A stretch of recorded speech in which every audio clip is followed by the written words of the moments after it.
today we have Ife Dolapo and Tomike taking us through one of the workshops we had in this last quarter. So I'm going to be handing the mic over to them. Let me just make sure that they are set. Ife Dolapo and Tomike, can you confirm that you are here with us and are set to go? Yes, I'm here, Ella. Hi. All right, Hi. the floor is yours. Thank you. Thank you all for having us. I am Ife Dolapo and I'm here with my partner, Tomike. But just before I get into why I'm here, please can we just take a minute to say thank you to Dr. T on our behalf. God bless you, Dr. T. God preserve your relevance in Jesus' name. And I just wanted to say thank you to every speaker. It has been a beautiful, beautiful time. So I'm here to give a very brief recap of our May workshop. And in the May workshop, we were under the teaching of Dr. T where she shared strategic career moves. And she was clear to let us know that our career is beyond the four walls of our 9 to 5. Our career can be owning your skills. And when you own your skills, it's easy for you to build a career out of what you're passionate about. Just like we've heard the different speakers shared with us this evening, our career, we can build value from what we enjoy doing.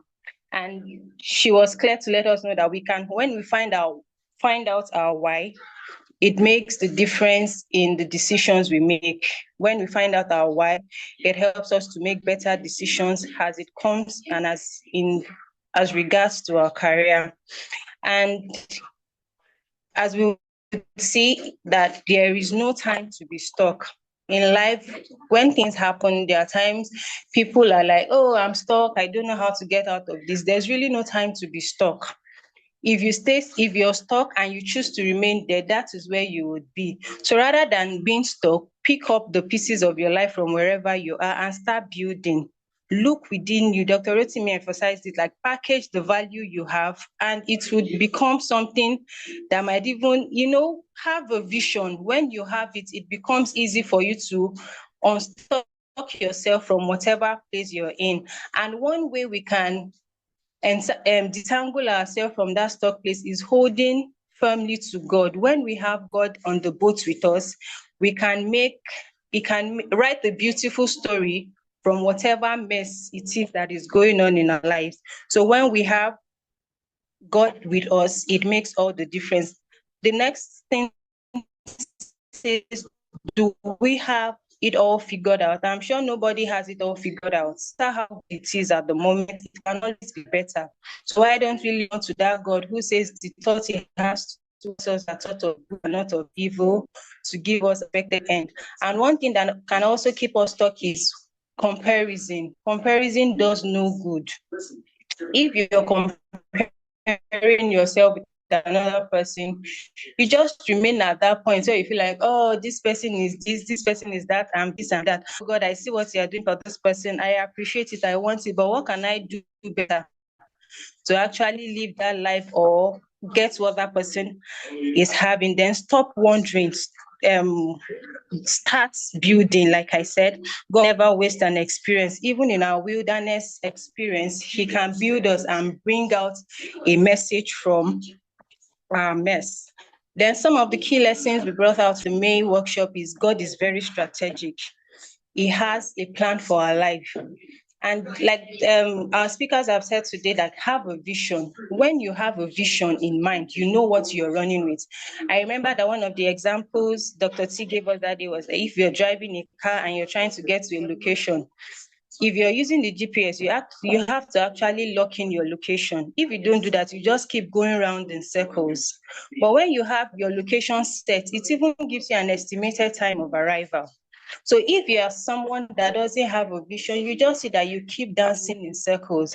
And when that happens, you feel like, oh, everybody is going on ahead and you're stuck. You're unable to make that success out of the career you have. So when you have a plan, it helps you to make strategic plans on achieving your goals. Then the Bible says, have a vision, make it plain. Even when it hurries, it surely will come to pass. So even the Bible is encouraging us to have a vision. When you do, even though it's not going out the way you want it, once you have that strong backing and you're putting in the effort you should put in, you can be assured of a victory. Then she also shared with us the IGL filter, whereby before making any decision that has to do with our career or personal life, if we're able to run it through that filter, it helps to put us in check to ensure we're making the right decision. And what that IGL stands for is impact, growth, and leverage. For any decision you want to make, what impact is this? Me saying yes to this, what impact is it going to make? How many lives, or would I be able to touch lives and impact my environment if I say yes to this? Because I know we're all life where we're able to influence others and rub off on others. So before we say yes to something, we should think of the after effect of why saying yes, or how many people will benefit from us saying yes. Then the G stands for growth. What is my growth perspective if I take on this job, or if I do this? What are the prospects of my growth in this? Then leverage, what access does it open up to me? Do I get to network from this? What do I get in return? Or how does it make me a better person? So if we're able to run most of our decisions based on this, and we're able to get, she was getting like, okay, if you're able to get above 3/5, you can say yes to it. But if it's anything less than 3.5, she was like, it's really not worth it.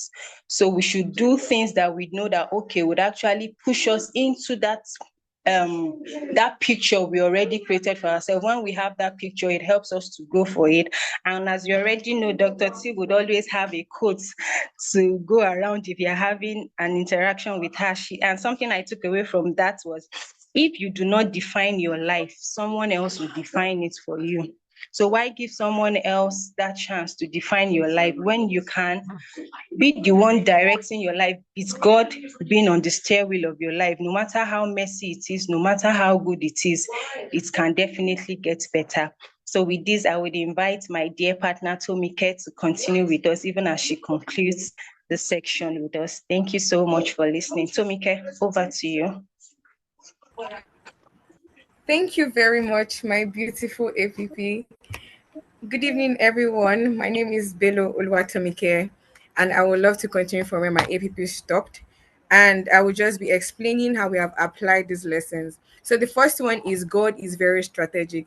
And I've had the scripture in mind. I didn't know that my APP was going to mention it, but I guess we're in the spirit, which is Jeremiah 29:11. And it says, I know the thoughts I have towards you, thoughts of good and not of evil, to give an expected end. And with this May workshop, I have seen that God does things with purpose. He does not just do things based on, let me just do it. There is a result attached to it. And he has this May workshop. I just helped me to see that God strategically does things.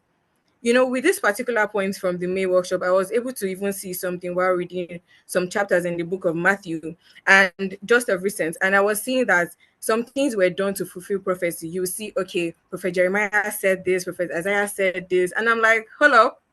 So God does not just do things based on, okay, make I just do them. God does things based on, there is a result, there is an end result, and it is something great. So God is very strategic. He knows what he is doing. And secondly, have a plan for your wins. One thing I know is a plan never goes wrong. So you need to take out time to draft out how you want to win and what you want to achieve. The May workshop helped me to reflect and see that the same way you sit down and say, okay, this is what I want to do throughout my day. I'm going for this class. Prof said yesterday that he does things between 2 a.m. and 4 a.m. So he knows that this is what he's doing between that hour of the day, or that hour of the night, rather. And you need to draft out a plan. A plan never goes wrong. So take out time to sit down and say, this is what I want to do. This is how I want to achieve it. And this should be the result at the end of the day. So the third point is reflection helps you strategize. So you need to pause, you need to evaluate and know the next step to take. Sometimes we humans, we just overwork ourselves, and we just see that some things are not just clear anymore. So you need to sit down, you need to think, you need to go back and be like, okay, I made this mistake. and I made that mistake. So this is what I could do to avoid making this mistake again. So reflection helps us to see mistakes and also know the steps to take. And the May workshop really opened my eyes to see that, okay, I have personally made some mistakes in life, and I have taken out time to sit down. Tomike, these are the things that you did, which you failed at, and this is the reason why you failed. So when you are doing this next time, you know that you are not going to take this route anymore. You are going to take this particular thing. And it has just worked for me personally. And the fourth point is know your purpose and define it. You see, one thing that Dr. T helped us to see during this May workshop is um your career is not just a 9 to 5. It is anything you find doing and you love to do, of which you are feeling fulfilled. So your purpose is, okay, there are some people that we have that are doing what's it called now? They're doing event decoration, and their purpose is to make people happy. Their purpose is to make people glad that, okay, they walk into this event hall and they are happy, the celebrant is happy, and that is their purpose. So know the worth of your purpose. Moving on, know the worth of your purpose. Understand that no purpose is too small. Every purpose matters, but what impact are you making with your purpose? One of the careers I have found myself in by God's grace is acting. And with the workshop, I have seen deeper than I was seeing before. I now see that my monologues or me being on the big screen on TV is to bless lives. So I am not just doing it based on its passion. There is purpose attached to that passion. And lastly, take necessary steps. Now that you know the value of what you carry, what will you do? You need to figure out habits that you need to create and strategically work towards your goal, which is having a successful career. So if I say that I want to be a very great social media manager, I take out time to have to take courses that will help me and build my skills. So take necessary steps. Now that you know what you want to do, you know the value of what you carry, sit down and take necessary steps. You have a plan. What are you going to do with the plan? Like Prof said, it's not just about plan, but planning. So you need, as you've taken out time to plan, what are you doing with those plans? Or are you just throwing it out and keeping it in one corner of your room? No. The May workshop have helped us to see that necessary steps to give you the results that you want. It's not just taking out time to plan. And with that, we have come to the end of this session, and I really hope you were blessed. Thank you very much for listening.